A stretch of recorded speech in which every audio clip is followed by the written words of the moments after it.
प्रत्येक वस्तु का मूल्य और उपयोग होता है।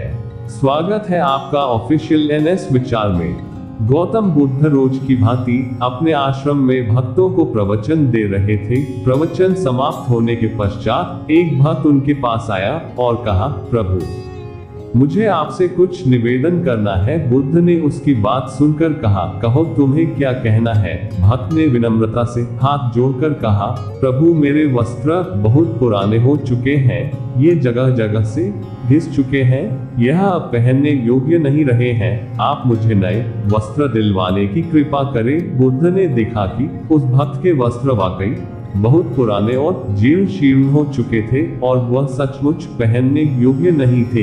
यह विचार कर बुद्ध ने उस भक्त को नए वस्त्र देने का आदेश दिया।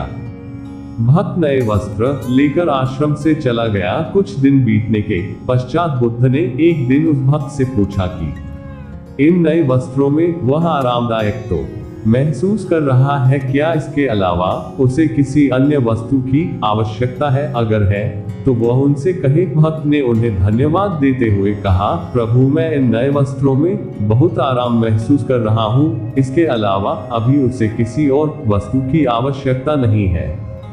उसकी बात सुनकर बुद्ध ने उससे पूछा कि उसने उन पुराने वस्त्रों का क्या किया।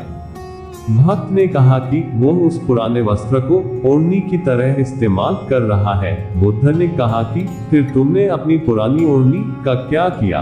भक्त ने कहा कि उसके घर के पर्दे घिस गए थे, इसलिए वह उस ओढ़नी का इस्तेमाल खिड़की पर पर्दे की तरह कर रहा है। बुद्ध ने फिर पूछा कि क्या उसने पुराने पड़ चुके पर्दे को फेंक दिया है? भक्त ने कहा, नहीं प्रभु, मैंने उस पर्दे के टुकड़े कर उससे गर्म पतीलों को आग से उतारने के लिए इस्तेमाल कर रहा हूँ। इस पर बुद्ध ने एक बार फिर कहा कि तब तो तुमने उस पुराने कपड़े के टुकड़े को फेंक दिया होगा। नहीं प्रभु, अब मैं उस टुकड़े से रसोई में पोछा लगाता हूँ। तो फिर पहले वाले पुराने पोछे का तुमने क्या किया? भक्त ने कहा, प्रभु, वह तार तारे हो चुका था, अब वह किसी इस्तेमाल का नहीं था, लेकिन मैंने उस फटे हुए कपड़े के टुकड़े से एक एक धागा निकालकर अलग कर लिए, फिर उन धागों से बत्तियां तैयार कर ली। उन्हीं बत्तियों में एक से मैंने कल आपके कक्ष में प्रकाश किया था। बुद्ध ये जानकर बहुत प्रसन्न हुए कि उनके भक्त में ये समझ थी कि कोई भी वस्तु बेकार नहीं होती, बस उसका उचित उपयोग करने की समझ होनी चाहिए। इसलिए प्रत्येक वस्तु का प्रयोग किया जा सकता है। कहते हैं कि गंदा पानी पीने के लिए काम नहीं आ सकता, पर आग बुझाने के काम जरूर आ सकता है। आशा करता हूँ इस वीडियो से आपको कुछ सीखने को मिला होगा। अगर वीडियो अच्छी लगी हो वीडियो को लाइक और कमेंट जरूर करना और चैनल को सब्सक्राइब करना।